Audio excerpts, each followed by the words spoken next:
Hello students, स्वागत है आप सभी का उत्तर प्रदेश पॉलिटेक्निक के एक नए वीडियो में। और इस वीडियो में हम पॉलिटेक्निक फोर्थ सेमेस्टर के मैकेनिकल इंजीनियरिंग ब्रांच के सिलेबस के बारे में बात करेंगे कि आपको कितने सब्जेक्ट पढ़ने हैं, कितने के थ्योरी के पेपर होते हैं, कितने के केवल प्रैक्टिकल होते हैं, टोटल सब्जेक्ट की संख्या कितनी है, सबसे हार्ड यानी कि सबसे ज़्यादा बैक किस में लगती है, सबसे हार्ड सब्जेक्ट कौन सा होता है, सेशनल मार्क्स वगैरह आपका इस सेमेस्टर में यानी कि फोर्थ सेमेस्टर में कितने का होने वाला है। इसके अलावा आपको बुक का PDF कहाँ पर मिलेगा, ये सारी चीज़ें मैं आपको बताने वाला हूँ। तो बुक के PDF के लिए आप टेलीग्राम चैनल को ज्वाइन कर सकते हैं। टेलीग्राम का नाम है उत्तर प्रदेश पॉलिटेक्निक, जिसका डायरेक्ट लिंक मैं आपको वीडियो के डिस्क्रिप्शन बॉक्स में दे दूँ, या फिर डायरेक्टली आप जाकर के टेलीग्राम पे सर्च भी करेंगे उत्तर प्रदेश पॉलिटेक्निक तो वो टेलीग्राम चैनल आ जाएगा। वहाँ पे जाकर के आपको ज्वाइन कर लेना है और सारी चीज़ों को प्राप्त करना है। इसके अलावा आपके B2P की जितने लेटेस्ट अपडेट्स हो गई, न्यूज़ हो गई, या फिर जो भी जानकारी हो गई, वो सारी जानकारी आपको टेलीग्राम के माध्यम से मिलती रहेगी। तो एक एक करके हम बात करेंगे, ठीक है। आपको सबसे पहले मैं बता दूं कि टोटल सब्जेक्टों की संख्या मैं बता दूं कि कितनी है। तो यहाँ पे आपको दिख रहा होगा टोटल आपको 7 सब्जेक्ट यहाँ पे दिख रहे होंगे, ठीक है। टोटल सब्जेक्ट कितने दिख रहे होंगे, यहाँ पे ये वाले सेक्शन में देखिए सब्जेक्ट दिख रहा होगा। टोटल आपके 7 सब्जेक्ट ये दिख रहे होंगे। अब 7 सब्जेक्ट में सातों का आपका थ्योरी का यानी कि बोर्ड का पेपर नहीं होगा, तो किसका किसका होगा, किसका नहीं होगा, कितने मार्क्स का होगा, सेशनल कितने का होगा, ये सारी जानकारी मैं आपको इस वीडियो में देने वाला हूं। अगर आप चैनल पे पहली बार विजिट किए हैं तो चैनल को सब्सक्राइब जरूर कर लेंगे B2P के लेटेस्ट अपडेट्स के लिए। और पॉलिटेक्निक के जितने आपके फ्री क्लासेज हो गए या फिर जो भी इंपॉर्टेंट टॉपिक्स हो गए उसकी उन चीज़ों के लिए, चाहे आपका एग्जाम आता है तो इंपॉर्टेंट क्वेश्चन हो गए, वो सारी चीज़ आपको यहाँ से मिलती रहेगी। तो सबसे पहले देखिए, अगर आप करिए कि चूंकि आप पुराने स्टूडेंट्स होंगे, फोर्थ सेमेस्टर में पहुंच गए हैं, तो आपके पास ये जानकारी होगा कि इंटरनल असेसमेंट और एक्सटर्नल असेसमेंट क्या होता है। इंटरनल असेसमेंट नॉर्मल तरीके से समझे कि आपके जो मान लीजिए कोई सब्जेक्ट आपका, कोई टीचर है कोई सब्जेक्ट आपको पढ़ाता है तो वो टेस्ट वगैरह लेता है, ठीक है। उसका भी प्रैक्टिकल होता है इंटरनल तौर पे, तो उसके जो मार्क्स वगैरह होते हैं, जैसे नॉर्मल भाषा में आप क्या कहते हैं, सेशनल मार्क्स वगैरह, ठीक है। तो वो आपके इंटरनल असेसमेंट में आते हैं। तो इसको बताने से कोई जरूरत नहीं है, बस मैं आपको सेशनल टोटल कितने का होगा वो मैं आपको बता दूंगा लास्ट में।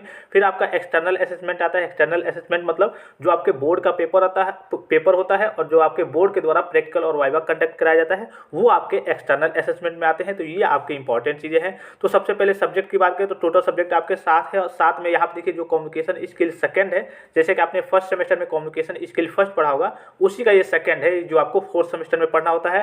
तो इसका आपका 50 नंबर का पेपर होगा, 2.5 घंटे का समय मिलेगा, 20 नंबर का प्रैक्टिकल होगा, तो कितना हो गया 70 नंबर हो गया। और 30 नंबर आपका इंटरनल असेसमेंट में जो आपके टीचर पढ़ाएंगे कम्युनिकेशन स्किल सेकंड, वो आपसे टेस्ट वगैरह लेंगे, 2-3 टेस्ट लेते हैं, उसका भी प्रैक्टिकल होता है। तो 30 नंबर ये हो गया, टोटल आपका 100 नंबर का हो गया। इसी प्रकार से रेफ्रिजरेशन एंड एयर कंडीशनिंग, ये आपका सब्जेक्ट है, इसका भी 50 नंबर का पेपर होगा, 2.5 घंटे का समय मिलेगा, और 20 नंबर का प्रैक्टिकल होगा 70, और 30 आपका इंटरनल असेसमेंट में, टोटल आपका 100 नंबर ये हो गया। फिर आपका हाइड्रोलिक्स एंड न्यूमेटिक्स, इसमें भी आपका 50 नंबर का पेपर होगा बोर्ड का, 2.5 घंटे का समय मिलेगा, 20 नंबर का प्रैक्टिकल, 70 नंबर ये हो गया। 30 नंबर का आपका मिलेगा यहाँ से जो इंटरनल असेसमेंट हो गया, 100 नंबर टोटल ये हो गया। फिर आपका हो गया computer aided design and manufacturing, तो इसका भी यहाँ पे आपको दिख रहा होगा 50 नंबर का पेपर होगा। जैसे थर्ड सेमेस्टर में आपने कैट जो पढ़ा होगा तो उसमें केवल आपको कह लीजिए कि वो प्रैक्टिकल टाइप का सब्जेक्ट था, लेकिन जो फोर्थ में आप पढ़ेंगे उसका आपका पेपर भी होगा 50 नंबर का, 2.5 घंटे का समय मिलेगा, 20 नंबर का प्रैक्टिकल होगा, टोटल 70 ये हो गया, और 30 यहाँ पे ये हो गया, ठीक है। टोटल ये भी आपका 100 हो गया। ये जो आपको दिख रहा है हावर्स, तो ये आपके प्रैक्टिकल के लिए हावर्स दिया है। तो प्रैक्टिकल के लिए घंटों से मतलब नहीं होता, प्रैक्टिकल आपका 1 घंटे में हो, 2 घंटे में, जो आप कॉलेज वगैरह में जाकर के लिखते हैं बैठ करके प्रैक्टिकल की कॉपी, उसके लिए होता है। फिर आपका हो गया इन्वायरमेंटल स्टडी, तो ये भी आपका 50 नंबर का पेपर हो गया, 2.5 घंटे का समय मिलेगा, 20 नंबर का प्रैक्टिकल, और ये 70 नंबर हो गया, और 30 नंबर ये हो गया, 100 नंबर ये भी हो गया। फिर आपका एनर्जी कंजर्वेशन, ये भी आपका 50 नंबर का पेपर होगा, 2.5 घंटे का समय मिलेगा, 20 नंबर प्रैक्टिकल हो गया, टोटल ये 70 नंबर हो गया, 50, 20 और 30 नंबर ये हो गया, 100 नंबर हो गया।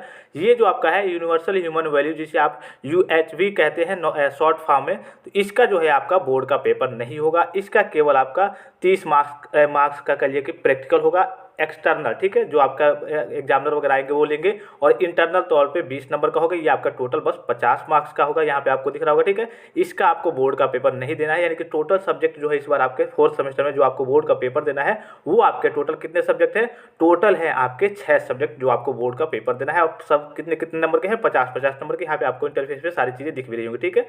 ये जो आपका है यहाँ पे आपको दिख रहा होगा, ये यहाँ पे देखिए, ये आपका है, ये थ्योरी का जितना पेपर होगा ये 6 सब्जेक्ट, बस इस वाले सब्जेक्ट में यूनिवर्सल ह्यूमन मेजरमेंट में ये आपका प्रैक्टिकल सब्जेक्ट है एक तरीके से। और इसके total 50 number, 20 number internal assessment और 30 नंबर एक्सटर्नल असेसमेंट के ये आपके पेपर होंगे।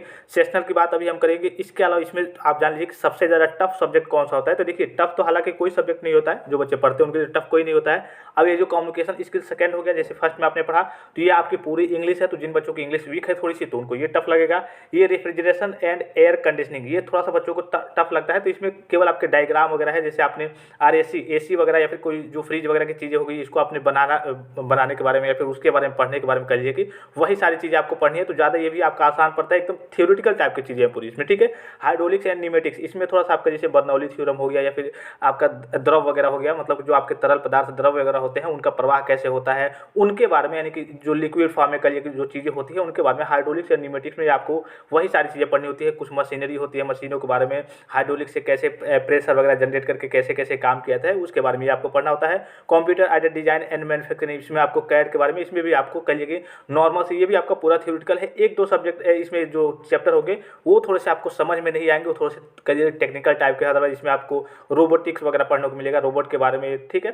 कैड कैम क्या होता है इसके बारे में, कैसे डिजाइन वगैरह किया जाता है, यही सारी चीज़ें पढ़ने को मिलती है। ये तो आपका कहिए कि सबसे ईजी सब्जेक्ट है, इसको तो आप बिना पढ़े भी पास कर सकते हैं। इन्वायरमेंटल स्टडीज, एनर्जी कंजर्वेशन, ये भी आपका पूरा थ्योरेटिकल सब्जेक्ट है। एनर्जी के बारे में कि एनर्जी को, जैसे आपने पढ़ा होगा कि जो ऊर्जा वगैरह होती है वो नष्ट नहीं होती है, एक फॉर्म से दूसरे फॉर्म में केवल कहिए कि चली जाती है। तो एनर्जी के बारे में, तो एनर्जी मतलब हम ऊर्जा को कैसे बचा सकते हैं, क्या क्या उसके लिए नियम लागू किए जाने चाहिए, बस एनर्जी के बारे में पढ़ना होता है। जो सबसे ज़्यादा इसमें आपको टफ सब्जेक्ट लगेगा वो आपको थोड़ा बहुत, मतलब टफ नहीं है लेकिन थोड़ा बहुत अगर आपको लगेगा तो वो आपका हाइड्रोलिक्स एंड न्यूमेटिक्स लगेगा।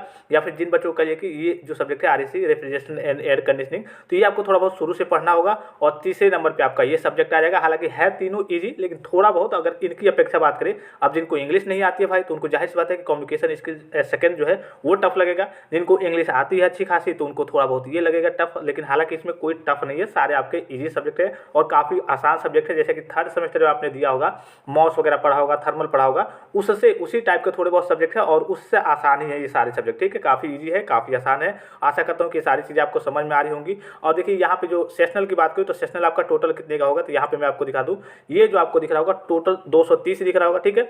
30 नंबर आपका एससीए का होता है। टोटल आपका फोर्थ सेमेस्टर में 200 का सेशनल मार्क्स होगा। कितने का होगा? 200 का आपका सेशनल मार्क्स होगा। अब 200 में आप कितना आपको मिलता है, कभी कभी 160 मिलता है, कभी कभी 180 तक मिल जाता है अगर रेगुलर आप कॉलेज वगैरह जाते हैं तो, या फिर कभी कभी कहिए कि 140 पे मिलता है। और एक चीज़ आपको मालूम होगी कि सेशनल का रूल क्या है, आपको जब भी सेशनल दिया जाता है, मान लीजिए कि आपका 200 का है, 200 में अगर आपको 99 मिल गया, यानी कि 50% से कम अगर आपको सेशनल मिला तो आपकी डायरेक्ट ईयर बैक हो जाती है।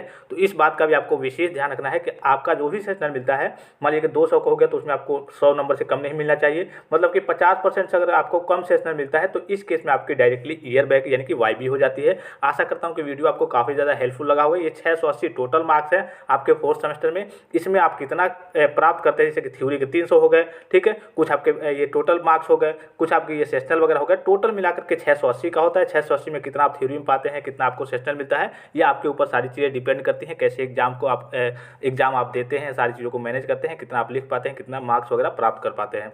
आशा करता हूँ कि वीडियो आपको काफ़ी ज़्यादा हेल्पफुल लगा होगा। और भी कोई जानकारी चाहिए, कोई आपको कन्फ्यूजन हो, कोई डाउट हो तो आप कमेंट करके पूछ सकते हैं। फिलहाल इस वीडियो में इतना ही, इजाज़त दीजिए। धन्यवाद, थैंक्स फॉर वॉचिंग। मिलते हैं नेक्स्ट वीडियो में।